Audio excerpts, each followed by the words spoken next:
My name is Cynthia Ponce, and the vocabulary term that I was assigned is processing trade. The definition is that it involves domestic firms obtaining raw materials or intermediate inputs from abroad, processing them locally, and exporting the value-added goods. Some history behind the processing trade is that it began in China in the late 1970s, but in the early 1980s, processing imports accounted for only a small portion of total imports.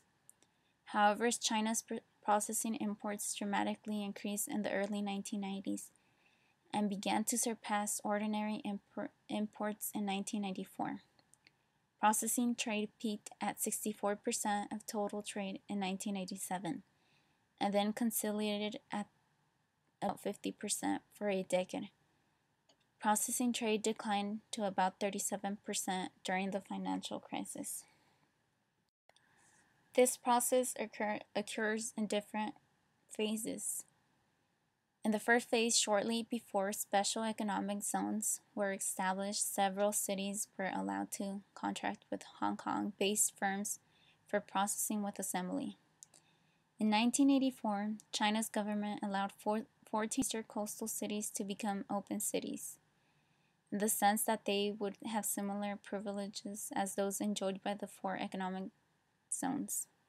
This marked the second phase of trade liberalization. The third phase of China's trade liberalization occurred in the early 1992. China extended its open door policy from the eastern coast to central and western China. Chinese firms choose between 2 operating modes. The first one is under pure assembly. The Chinese producer receives foreign inputs at no cost from a trade partner abroad to whom it also sends the final product. The second one is under processing with imports, also known as import and assembly.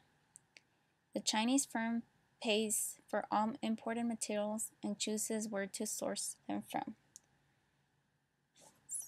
These processes have advantages and disadvantages, such that processing with imports entails lower upfront expenses because it avoids import tariffs and marketing costs.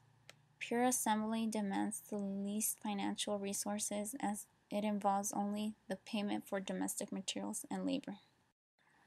A few characteristics are that China primarily imports from Japan, Korea, and Taiwan province. The electrical machinery and transport equipment industry yields the largest volume of processing imports, accounting for approximately 40%.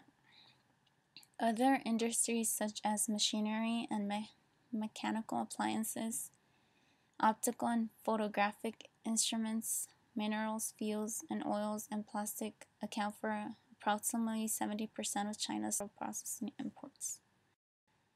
A few facts are that China is the second largest economy and biggest exporter in the world. Its growth in 2012 was 7.8%, and internationally estimates predict China may be on track to become the world's biggest economy within the next 5 to 10 years, with an internal market of 1.39 billion potential consumers by the end of 2015. China's rise as a major global economy was boosted by its World Trade Organization membership in 2001, which made it reform and open up its economy. This provided a platform for China to establish itself as a major global trader and the world's biggest exporter. About half of China's exports are produced by foreign invested companies. Neighboring Asian companies in Japan, Taiwan, Hong Kong, and South Korea play a dominant role, where imported components are assembled in China and then exported as finished products. This is a chart where the top 10 sources of People's Republic of China's processing trade from 2008. As you can see, Taipei, China is the world's biggest processing trade. Some information is that governments usually offer tariff reduction or tariff extension to encourage the development of processing trade. China's open door policy, particularly the establishment for a special export zone, has played a significant role in the rapid growth of processing trade.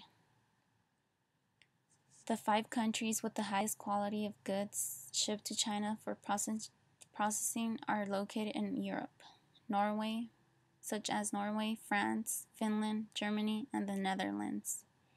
Sea shipment accounts for 41%, whereas air shipment and truck shipment accounts for 29.56% and 27.42%.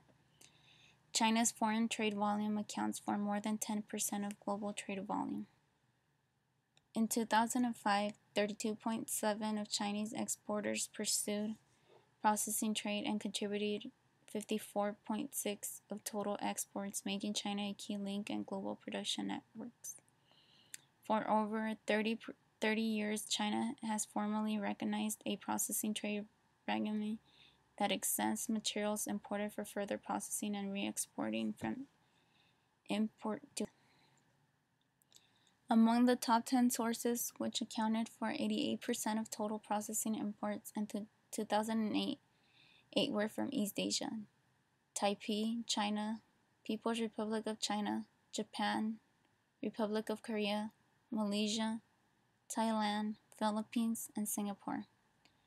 These 8 East Asian economies together accounted for $294 billion, or about 77% of the total processing imports. And these are my online sources.